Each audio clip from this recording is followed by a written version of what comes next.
राम राम दोस्तों, जय बाबा नीम करोली महाराज जी की। दोस्तों, अपने भाई के चैनल को अगर सब्सक्राइब नहीं किया है तो सब्सक्राइब कर लेना। आपको भी धर्म लाभ मिलता रहे और बाबा जी की कृपा आपके ऊपर लगातार बनी रहे।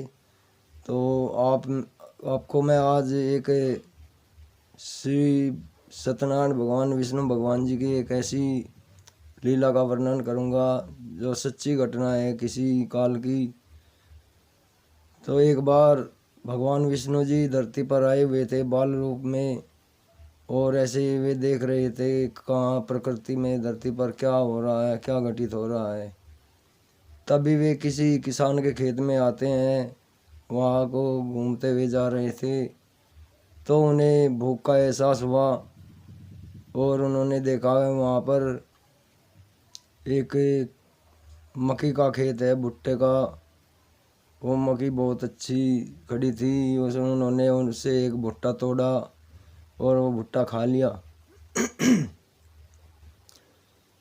भुट्टा खाने के बाद फिर उन्होंने खा तो लिया, बाद में एहसास हुआ कि अरे ये तो मैंने इसका कर्ज अपने सिर पर ले लिया है किसान का। इसने ये बोई होगी कितनी मेहनत करके और बड़ी रखवाली करके, कितना समय दिया होगा इसमें, और मैंने 1 मिनट में ही इनका ये भुट्टा तोड़कर खा लिया है। तो वे कर्ज उतारने की वजह से उनके किसान के घर पे जाते हैं विष्णु भगवान जी, और बाल रूप में ही होते हैं, और किसान से कहते हैं कि मैं आपके यहाँ नौकरी करना चाहता हूँ, मेरा कोई नहीं है। तो किसान कहता है कि बेटा तो मेरे बच्चों जैसा ही है, तू भी रह ले, कोई समस्या नहीं होगी। और वो अपना नाम उन्हें किसान को भगवाना बताते हैं। तो भगवाना वहाँ रहने लगते हैं। और एक दिन की बात है, किसान कहने लगा भगवाना को कि भगवाना मैं तो खेत में चलता हूँ, तो तू दोनों बैलों को ले आना। तो किसान खेत में चला जाता है और भगवाना बैलों को लेकर चलता है। तो भगवाना को पता था, उन्हें, वे तो भगवान थे, बैलों का थोड़ा ही समय था, उनकी उसी दिन मौत होनी थी। तो भगवाना ने उन्हें, एक डंडी थी, डंडी मारी और डंडी मारते ही वे दोनों बैल मर गए। तभी किसान की घरवाली रोने लगी कि भाई तुमने भगवाना ये क्या नाश कर दिया, दोनों बैल मार दिए। तो किसान खेत से आया, उसने देखा कि बैल मर गए हैं। तो किसान की घरवाली बोली कि भगवाना ने डंडी मार दी और दोनों बैल मर गए। तो किसान समझदार था, वो सोचा कि ऐसे डंडी मारने से थोड़े ही बैल मरते हैं, ये तो भगवान की इनका समय ही था जिससे ये मर गए। और उसने कोई भी वो नहीं किया और अपनी घरवाली को भी समझाया। तो ऐसे ही समय फिर बीतता गया।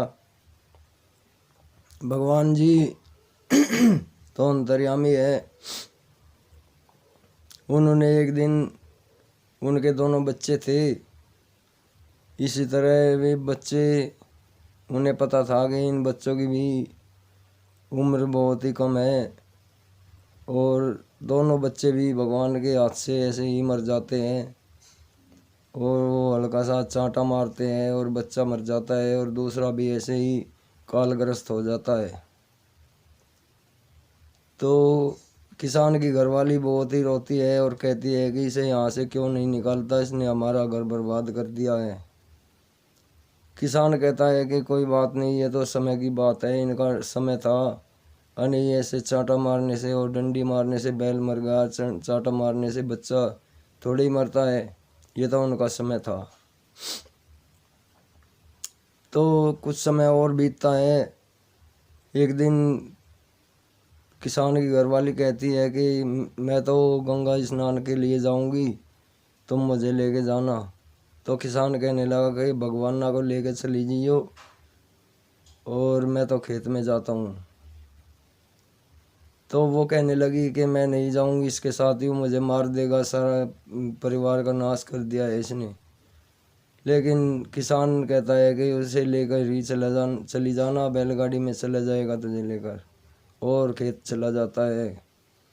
तभी भगवान किसान की घरवाली को लेकर चलता है, और उसे भगवान जी थे वे तो उन्हें पता चलता है कि ये शुभ मुहूर्त है नहाने का, और अगर हम वहाँ नदी तक जाएंगे गंगा तक तब तक मुहूर्त निकल जाएगा। और वहाँ पर एक तालाब होता है, वो वहीं पर गाड़ी रोक देते हैं और अपनी माँ से उसे कहते हैं किसान के घर वाले से कि माँ, नहाने का मुहूर्त यहीं पर है, तुम तालाब में नहा लो। तो किसान की घरवाली बहुत आग बबूला होकर कहती है कि मुझे तब पता था तू मुझे राह में ही मारेगा, तू अभी इसमें डुबो देगा मुझे तालाब में, और मैं तो जानती थी तू हमारे घर का नाश करता है, और ऐसी ऐसी बुरी भली कहने लगी।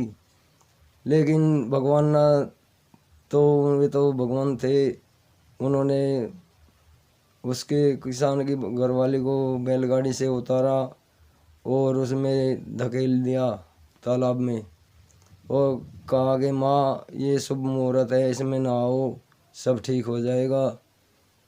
और वो सारे उसके किसान की घरवाली के सारे कपड़े कीचड़ में धंस गए, और वो रोती हुई बैलगाड़ी में बैठ गई कि चल वापस चल, हम नहीं नहाते कहीं भी।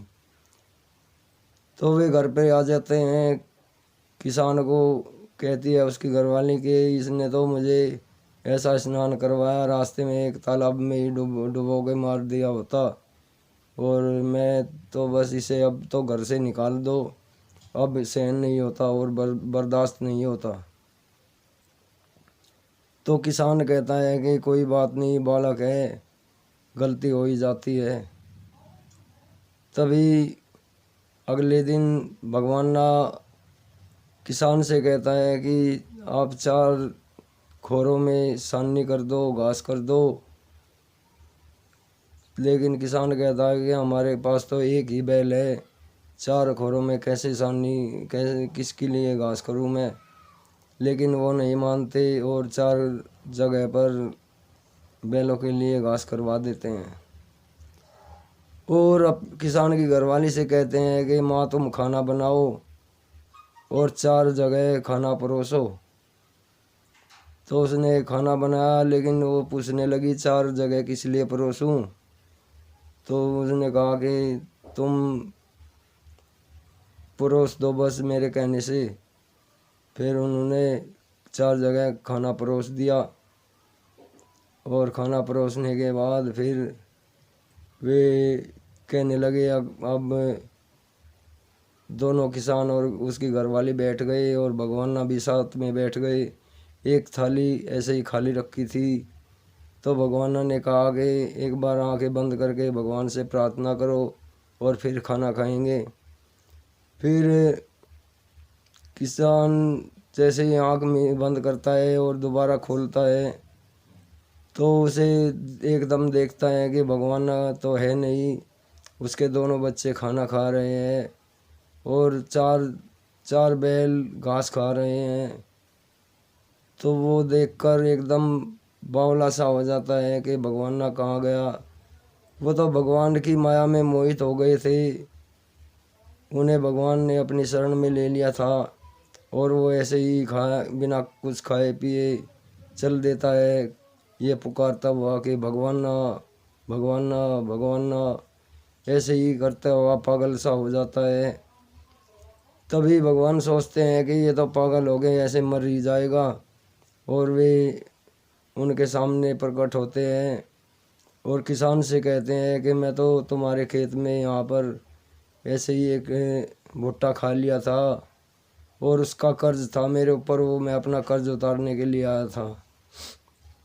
और उन दोनों बैलों का भी समय था, उन्हें उनकी उम्र इतनी ही थी और तुम्हारे बच्चों की भी उम्र उतनी ही थी, जो कि मैंने मेरे ऊपर वो दोष तो चढ़ा, लेकिन वो सीधे वैकुंठ धाम गए और मैंने उनकी ज़िंदगी बख्श दी और दोबारा उन्हें जीवन दान दिया है। अब तुम अपने घर पे अपने परिवार के साथ खुशहाली से रहो और तुम्हें अब कोई भी समस्या नहीं होगी। घर पे जाओ और भगवान का नाम लो, तो किसान को तसल्ली हो जाती है और अपने घर पर आकर वो फिर अपना घर परिवार का पालन पोषण करता है और भगवान का हरि भक्ति में अपना ध्यान रखता है। तो दोस्तों, इससे यही सीख मिलती है कि अगर भगवान को भी किसी का उनके ऊपर भी कर्ज है तो उन्हें देना ही पड़ता है। तो दोस्तों, अभी विदा लेता हूँ। आगे और भी अन्य बाबा जी की महिमा और श्रीमद् भागवत गीता के भी पाठ कर रहा हूँ मैं, उन्हें भी ध्यानपूर्वक सुने और चैनल को सब्सक्राइब करें। जय बाबा नीम करोली महाराज जी की जय। जय श्री राम।